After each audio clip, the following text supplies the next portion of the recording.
And so in today's video, we're going to talk about this. It's the Sofirn SC13 flashlight. It's a 2.5-inch, 1400 lumen flashlight. Yeah, this was an interesting review to do. Hope you'll stick around. I think you're going to enjoy this.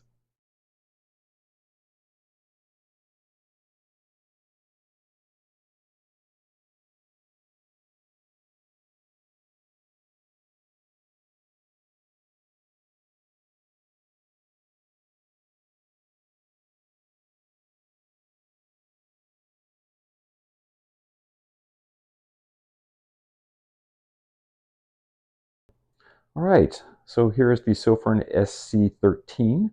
We'll start at the top and work our way down with some of the features and the way this flashlight works. So start out with the Fresnel lens at the top. It has a fairly concentrated beam that it puts out at 1400 lumens. But the way the Fresnel is set up too, there's also like a secondary beam around the outside, which covers a very wide area. When I hook this up to my car, when I was working on the engine, I took the magnetic base on this thing and popped it up onto the latch on the hood, and it was lighting up the whole area. You'll see some video of that later on in this video. But it was pretty impressive to see how much this thing put out and how broad it could be, as well as how much throw you got out of it for 1400 lumens. It's pretty nice the way that this thing is set up. So the Fresnel, the other thing too is that the emitter on here, the LED, puts out anywhere from 6,000 to 6,500 Kelvin. That's a fairly blue emitter as far as the LED goes. It's, I think daylight's about 5,600 Kelvin. So this is toward the blue end of the spectrum. If you had lower numbers than 5,600, you'd be going more towards a warmer LED. But this is a fairly blue emitter on here. The other thing is the power switch. The power switch is pretty nice. It looks almost like HAL from 2001 with this blue center, the green center, and it switches to red as the power drops on it, and as you're charging it, it'll remain red until it's fully charged, and that works pretty nicely. All the controls are done from that specific button. And then we have the clip here. The clip is really nice. I've used it in my pocket. I like the way that this is set up so that there's a lot of space here, because it's not going to rip your pants pocket to shreds after using it over and over again. There's just this one pressure point here. But the nicest part about this clip is that it works with a baseball cap very nicely. So all I do is pop this up, stick it on the brim like that, and pull it in, and you're all set. And it's really on there. It's not going to go anywhere. So this is a really nice clip for a baseball cap brim. But the one thing I noticed is that if they'd made it just a little bit wider here, you can see that this is a standard brim on a cap. It should have, I think it should have been just being able to go all the way up, but it will not because of the thickness of it right now. So yeah, it works really nicely. So if you want to be hands-free, if you're taking the garbage out at night and you need to lift a can and as well as hold the garbage, this is the way to go. So I've got some video of that too later on. I'll show you. But it's a nice way to be hands-free if you're walking a trail or running, or riding a bike or something like that. This is a good way to mount this and have plenty of light. All right, so running further through this. On here, this is kind of interesting. So it says hot.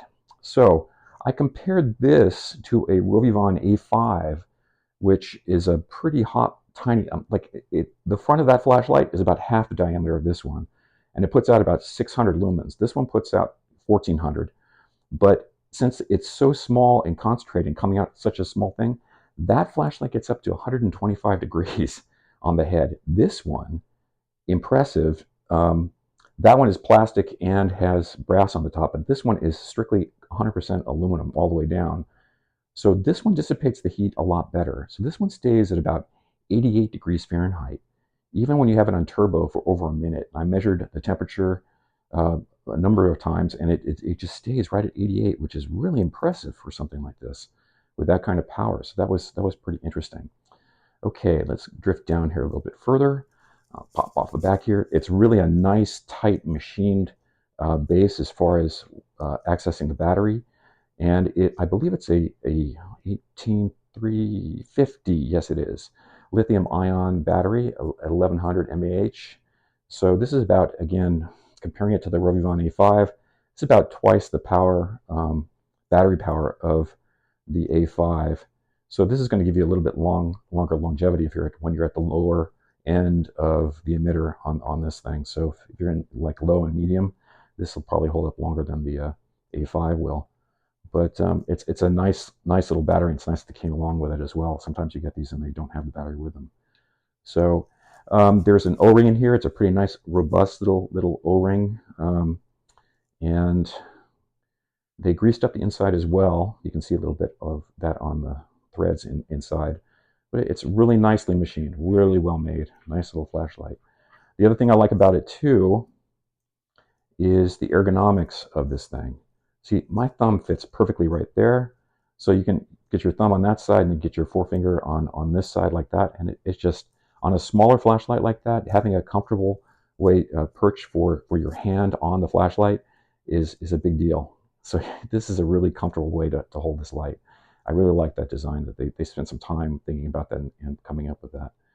And then there's a place for the lanyard on the very back, on the tail here, and there's a fairly large magnet in here too. So I was working on my car and I popped this up under the hood and it just lit up the area really nicely. I had mentioned this previously, but I was pretty impressed with how much throw this thing has and the broad area that it comes out, especially when you're on turbo. I mean, you can't leave it on turbo really for too long. I think it drops down automatically. But yeah, in the high level, this thing is lights up everything pretty well. So anyway, now we're going to get into the technical aspects of this light, and yeah, it's pretty interesting. See you in a bit. Okay, so we've got three settings here. We've got low. That's low right now. And then we've got medium. And this is high. And this is turbo. Pretty amazing how bright that is. So pretty impressive. So there's going to be a little chart right here, and it's a comparative chart. It's in lux at 0.5 meter. So I have the flashlight set up 0.5 meter from the device that I was using to measure lux, just to give you kind of an idea. And I'm going to be doing these two flashlights. So I've got the Sofirn SC13 and the Robivon A5. I want to be clear that I really like the Robivon A5 a great deal. It's just for comparative purposes because a lot of people have A5s or similar flashlights, and this will just give you kind of a comparison between one of those and the SC13. So in turbo mode, the SC13 put out 11,762.6 lux, and compared to the 8192. Again, the Robivon is half the power, less than half the power of the Sofirn as far as the output on that flashlight. So just broad comparisons for you. So in high, it's 3,880 for the SC13 and 3,563.7 for the Robivon A5. Medium setting, it's 1,575 for the SC13 and 548.7 for the Robivon A5. And then low, 69.6 for the Sofirn the SC13 and 4.9 lux, for the Robivon A5. Now, this is interesting. This is we got into the temperature thing I had mentioned earlier. I'm using one of these infrared thermometers to check the temperature on them. So I let it run for a minute in turbo, and then I take a meter reading off of it. And for the SC13, I had 88 degrees Fahrenheit maximum. It just peaked out at that. And for the Robivon A5, I got 114 degrees Fahrenheit. Now, if you leave the Robivon running for a long time, it gets up into the 120s easily. It's just that the top of this, it's entirely, I don't know if you can see this here, it's entirely plastic along the body, and the top up here has a brass heatsink on the inside. You can kind of see it through there. So this is the only, I mean, look at the size of that output. It's very small. It's half of what you're going to get with the other one here. So there's a considerable difference in the size, and that's what's causing the concentrated heat in that very small surface area. So anyway, these are great flashlights. I got to give you this. I can't find really anything wrong with it, the clip thing, but it was pretty impressive. I enjoyed doing a review on this, and yeah, I'd recommend it if you're interested in finding a small flashlight like this that's pretty sturdy and well made. this might be the one you're looking for. So anyway, that's all I've got for you today. Thanks for hanging out. And hey, leave some comments down in the comment section below. Also, if you like this kind of content, please subscribe. That would be very cool. And give me a thumbs up if you can. Thanks a lot. Hope to see you again. Take care.